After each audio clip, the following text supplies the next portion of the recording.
Hello dear students, हम पढ़ रहे थे what is democracy Y democracy class 9 से सिविक्स का चैप्टर नंबर 1। अब तक हम 2 लेक्चर देख चुके हैं जिसमें हमने डेफिनेशन के ऊपर बात की है और इसके 2 नहीं 3 लेक्चर देख लिए हैं। एक में तो डेफिनेशन के बारे में बात की थी और प्रीवियस 2 लेक्चर्स में हमने डेमोक्रेसी के 2 अलग अलग फीचर्स की बात की। हमने डिस्कस किया था एक में तो कि मेजर डिसीजंस लेने चाहिए जो इलेक्टेड लीडर्स के थ्रू लेने चाहिए, जिसमें हमने पाकिस्तान का एग्जांपल देखा था। और इसके बाद में कल हमने जो नया फीचर देखा था वो था कि डेमोक्रेसी के अंदर जो डेमोक्रेसी होनी चाहिए वो फ्री एंड फेयर इलेक्शंस के ऊपर बेस्ड होनी चाहिए, जिसमें हमने चाइना का और इसके अलावा मैक्सिको का एग्जाम्पल लिया।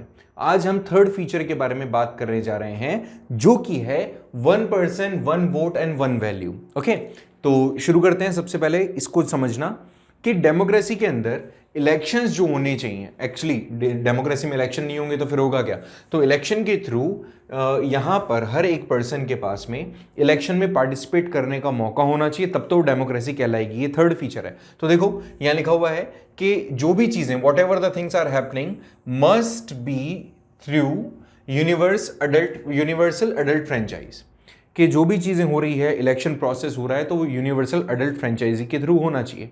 जैसे जो भी पर्सन अडल्ट कंसिडर किया जा रहा है हमारे देश में, अब जो कंडीशन है उसको 18 साल से बड़ा जो भी व्यक्ति है उसको अडल्ट कंसिडर किया जाता है। तो यहां पर जो भी पर्सन 18 साल का है तो उसके पास में वोटिंग राइट आ जाएगा। अच्छा, फीचर ये बोलता है कि एक पर्सन अगर है तो उस पर्सन के पास में 1 पर्सन 1 वोट होना चाहिए। एक आदमी के पास एक वोट डालने का राइट होना चाहिए और उसी वोट का जो वैल्यू होना चाहिए वो भी एक होना चाहिए। कई जगह पर क्या होता है, कई जगह पर कंडीशन कुछ ऐसी है कि किसी का वोटिंग वैल्यू जो होता है वो ज्यादा होता है अकॉर्डिंग टू देयर अपीयरेंस, जिससे भी वो बिलोंग करते हैं। एग्जांपल देखेंगे अभी हम कुछ, तो इन एग्जांपल्स के थ्रू हमें ये पता चलेगा कि एक पर्सन है उसके पास वोट राइट तो है, उसके पास तो वोट तो है बट उसके वैल्यू कम है। तो यहां पर पहले ही क्लियर किया कि एक आदमी के पास एक वोट होना चाहिए और उस एक वोट की वैल्यू भी एक ही होनी चाहिए। अगर ऐसा है तब तो हम कह सकते हैं कि वहां डेमोक्रेसी एक्चुअल में एग्जिस्ट करती है। यूनिवर्सल एडल्ट फ्रेंचाइजी के थ्रू यहाँ पे वोटिंग्स होंगी और जिसके अंदर कोई भी डिस्क्रिमिनेशन नहीं हो सकता, किसी लैंग्वेज के बिहाफ पे, किसी रीजन के बिहाफ पे, किसी gender, caste, category, creed, race, किसी के भी बिहाफ पे आप डिस्क्रिमिनेशन नहीं कर सकते हो। ऐसा देखा गया बहुत सारे नेशंस में। यहाँ पे 3 नेशंस के फ्लैग दिखाए गए। पहला सऊदी अरेबिया। देखो सऊदी अरेबिया का किस्सा क्या है। सऊदी अरेबिया के अंदर जो विमेन है उसके पास में मैक्सिमम जो राइट्स हैं वो नहीं है, नहीं तो इनके पास में वोटिंग राइट्स हैं, ना रिप्रेजेंटेटिव बनने का राइट है, इवन ना इनके पास में फ्रीली घूमने का राइट। कई सारी चीज़ें, कई सारी बाउंडेशंस आप सऊदी अरेबिया में देखते हो। वहाँ की जो गवर्नमेंट है, हालांकि वहाँ पर जो गवर्नमेंट है वो एक्चुअल में वर्क नहीं करती, ऑब्वियसली वहाँ मोनार्कियल फॉर्म ऑफ गवर्नमेंट का ही एक तरीके से रूल है। सऊदी अरेबिया में विमेन के साथ में डिस्क्रिमिनेशन है, they don't have any such rights कि जिसके थ्रू वो वोटिंग में पार्टिसिपेट कर सकें या रिप्रेजेंटेटिव बन सकें। एस्टोनिया का एग्जाम्पल दिया गया। एस्टोनिया कहाँ पड़ता है? रशिया के पास में, यूरोप और रशिया के पास में, ठीक है। तो यहाँ पर का कंडीशन क्या था, यहाँ का सिचुएशन कुछ ऐसा है कि जो रशियन लोग थे उनका कहीं ना कहीं इनके साथ में लिंकेज है, बहुत सारे लोग वहाँ पर रहते हैं। तो यहाँ पर क्या है, एस्टोनियश जो पीपल हैं वहाँ पर उनकी वोट वैल्यू क्या है, उनकी वोट वैल्यू कम है, ठीक है। इसको मान के चलें जो एस्टोनिया के अंदर लोग हैं उनको कंसीडर ही नहीं किया जाता, वोट वैल्यू नहीं, इनको कंसीडर ही नहीं किया जाता। जो रशियन कम्युनिटी से आते हैं उनको अलाउ नहीं किया गया है कि वो वहाँ पर कभी भी वोटिंग जो इलेक्शन प्रोसेस हो उसमें पार्टिसिपेट कर सके, ठीक है। और फिजी कहाँ पड़ता है? ऑस्ट्रेलिया जो है, ऑस्ट्रेलिया के पास में एक आइलैंड कंट्री है फिजी। तो वहाँ पर क्या हुआ था, थोड़ा सा इसको मैं प्रीवियसली बताऊँ तो जब हमारे यहाँ पे कॉलोनियल रूल था तो बहुत सारे लोगों को वहाँ पर लेके जाया गया था और वो वहाँ जाकर के एक तरीके से नेटिव बन गए थे। तो वहाँ पर मैक्सिमम जो कम्युनिटी है, मैक्सिमम जो लोग थे उसमें इंडियन कल्चर को देखा गया। तो फिजी में क्या होता है, फिजी में जो इंडियन फीजीज हैं उनके साथ में डिस्क्रिमिनेशन किया जाता है। जैसे वहाँ इलेक्शंस होते हैं लेकिन जो नेटिव इंडियंस हैं उनके साथ में डिस्क्रिमिनेशन होगा, उनके वोट की वैल्यू कम होगी इंस्टेड ऑफ जो वहाँ के दूसरे फीजीज हैं। तो फीजीज एंड इंडियन फीजीज में डिस्क्रिमिनेशन कैसे? अब देखो यहाँ हर एक व्यक्ति के पास में वोटिंग राइट होना चाहिए बट विमेन के पास में या नहीं है, यहां पर वन वोट, यहां पर क्या होता है, रशियंस को अलाउ ही नहीं किया गया कि रशियन कम्युनिटी यहां पर वोट डाल सके। एंड वन वैल्यू भी नहीं है, क्यों? क्योंकि जो इंडियन फीजी हैं इनको अलाउ नहीं किया गया है।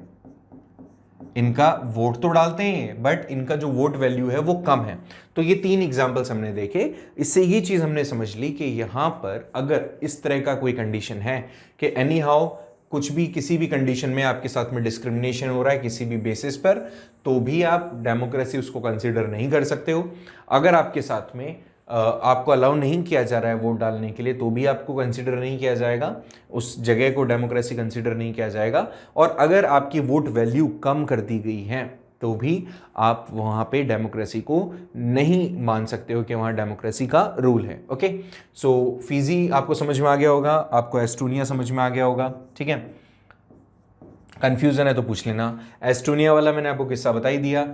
वॉर के ड्यूरेशन में जब वॉर चल रही थी तो बहुत सारे यूरोपियन, उस टाइम पर तो किंगडम हुआ करते थे, तो कोई भी पर्सन किसी राजा से हैप्पी नहीं होता था तो वो माइग्रेट कर जाते थे दूसरी टेरिटरीज में। तो ऐसे में रशिया के बहुत सारे लोग ये एस्टोनिया पहुंच गए थे एंड एस्टोनिया में जाकर रहने लगे थे। लेकिन वहाँ के लोगों ने जब ऐसा मौका पड़ा कि इलेक्शंस होंगे तो इन लोगों को अलाउ नहीं किया गया, रशियन कम्युनिटी को अलाउ नहीं किया गया कि वो वोट डाल सकते हैं। होपफुली ये चीज़ क्लियर हो गई होगी आपको। एंड इससे हमारा जो थर्ड फीचर है हमारे सामने आया, which was one person one vote one value.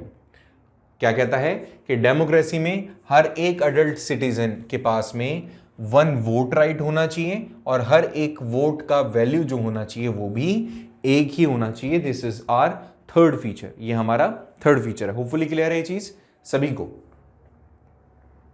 अब तक हमने 3 फीचर्स देख लिए हैं। पहले वाले फीचर में तो decision making power elected members के पास में, और दूसरे वाले के अंदर हमने देखा था कि डेमोक्रेसी के अंदर सिचुएशन कुछ ऐसी होनी चाहिए कि किसी भी तरीके का इल या मेल प्रैक्टिसेस नहीं होनी चाहिए, फ्री एंड फेयर इलेक्शन के थ्रू ही गवर्नमेंट चुनी जानी चाहिए। तीसरे फीचर में हमने देखा one vote and each vote must have one value, ये हमने तीसरा फीचर देखा। Now we will discuss about the fourth one. The fourth one is rule of law and respect for the rights. ये थोड़ा सा इंपॉर्टेंट है, अच्छे से समझना। देखिए भैया हुआ क्या, यहां पर एक एग्जांपल है जिम्बाब्वे का। आप जानते ही हो अफ्रीकन कंट्रीज में काउंट होती है। यहां पर कंडीशन कुछ ऐसी हुई कि जब मौका मिला किसी को, ऑब्वियसली हर जगह पर इंडिपेंडेंस नहीं था, बहुत लंबे स्ट्रगल के बाद में यहाँ पर जिम्बाब्वे को इंडिपेंडेंस मिला। और जब इंडिपेंडेंस मिल जाता है तो वहाँ पर कुछ कंडीशन ऐसी क्रिएट होती हैं कि जो लॉ था उसका रूल नहीं चलता, कानून का रूल नहीं चलता, और राइट्स के ऊपर भी गौर नहीं किया जाता लोगों के। तो क्या होता है, लेट्स हैव अ लुक। हम बात कर रहे हैं जिम्बाब्वे की। यहां पे इंडिपेंडेंस कब मिली, तो इंडिपेंडेंस मिली 1980 में। इसके बाद में उस टाइम पर एक ही पॉलिटिकल पार्टी थी जो स्ट्रगल कर रही थी। जैसे हमारे यहाँ कांग्रेस ने स्ट्रगल किया वैसे यहां पर जिम्बाब्वे ने स्ट्रगल किया, जिसको कहते हैं हम जानू पीएफ। अब ये जो जानू पीएफ है इसका फुल फॉर्म है Zimbabwe African national union patriotic front, ठीक है, ये इसका फुल फॉर्म है। इसको जानू पीएफ भी कहते हैं। तो अब देखो भाई कंडीशन क्या हुई, इस पॉलिटिकल पार्टी ने इलेक्शंस हमेशा से जीते। कंडीशन समझिएगा, यहां पर जो लीडर थे जिन्होंने स्ट्रगल किया था इंडिपेंडेंस के लिए, और उनका स्ट्रगल जब एक तरीके से सक्सेसफुल हो गया, इनको इंडिपेंडेंस जब मिल गया, तो ऑब्वियसली यही सबसे बड़ा पॉलिटिकल ऑर्गेनाइजेशन होगा जो कंट्री को रन कर सकेगा। तो उन्होंने क्या किया, बागडोर अपने हाथ में उठाई।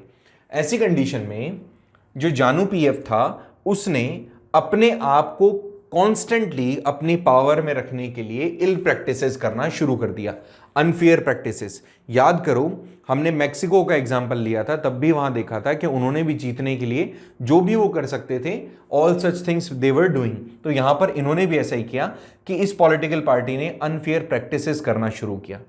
अब अनफेयर प्रैक्टिसेस के अंदर जो सबसे बड़ा लीडर होगा वो होगा इस पॉलिटिकल पार्टी का लीडर और गवर्नमेंट का लीडर भी। तो वहां पर जो गवर्नमेंट का लीडर बना वो थे रॉबर्ट मुगाबे।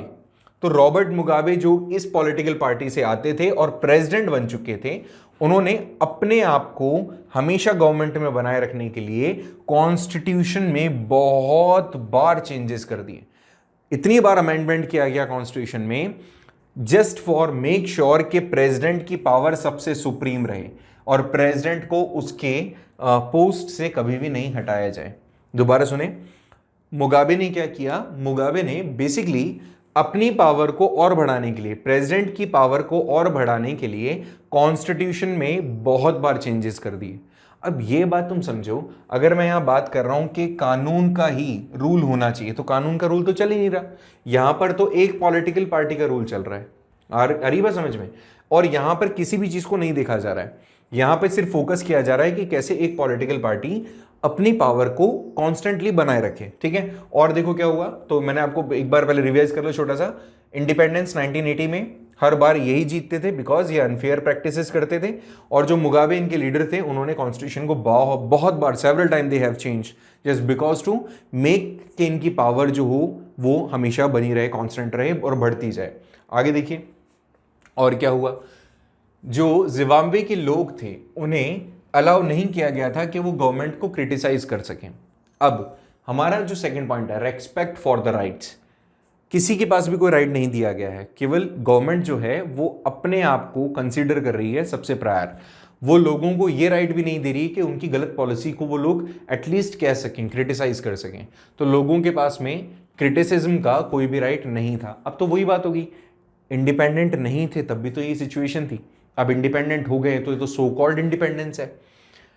आगे कई बार तो ऐसा भी देखा गया कि जो कोर्ट होता था, कोर्ट मतलब जो न्यायालय होता है, अगर कोई डिसीजन वो ले रहा है, उनकी जो जजमेंट्स हैं उन जजमेंट्स को भी कई बार ओबे नहीं किया जाता है।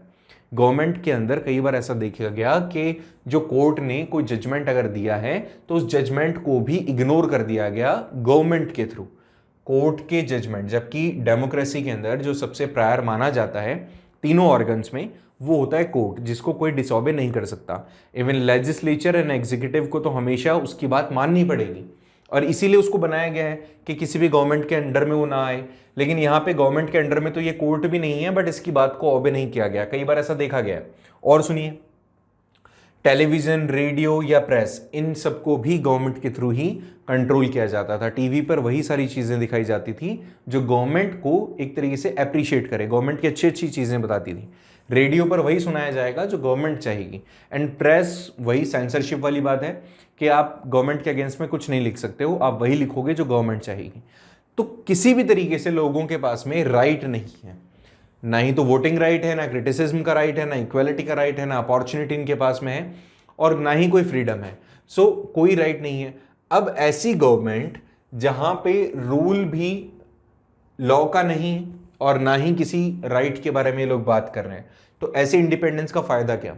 तो जिम्बाब्वे वाला एग्जांपल हमें फोर्थ फीचर के बारे में बताता है कि अगर कुछ ऐसा सिचुएशन है, देश में एग्जिस्टेंस है इस तरह की चीज का, तो कॉन्स्टिट्यूशन हो या फिर डेमोक्रेसी हो, वहां पर दोनों का ही रोल बिल्कुल अनएक्सेप्टेबल होगा। So the fourth feature is rule of people, respect for the rights, कि आपको जो आपकी कंट्री है जहां डेमोक्रेसी आप बता रहे हैं, तो वहां पर जरूरी हो जाता है कि कानून वहां पर होना जरूरी है, उसी का रूल चलना चाहिए। कॉन्स्टिट्यूशन का रूल हो या फिर कोई भी ऐसे ऑथराइज्ड पर्सन हो जो देश के अंदर इक्वालिटी रख सके, उसका रूल हो। साथ ही साथ ह्यूमन राइट्स के लिए कॉन्स्टिट्यूशन में जो दिए गए राइट्स हैं सिटीजन्स को, उनके रेस्पेक्ट की बात की जाए, उनको रेस्पेक्ट दिया जाए। अगर ऐसा है तो ही आपके देश के अंदर कह सकते हैं हम डेमोक्रेसी एक्चुअल में एग्जिस्ट कर पाएगी। तो let's see the fourth one, a democratic government और democracy, government rules within the limits. Government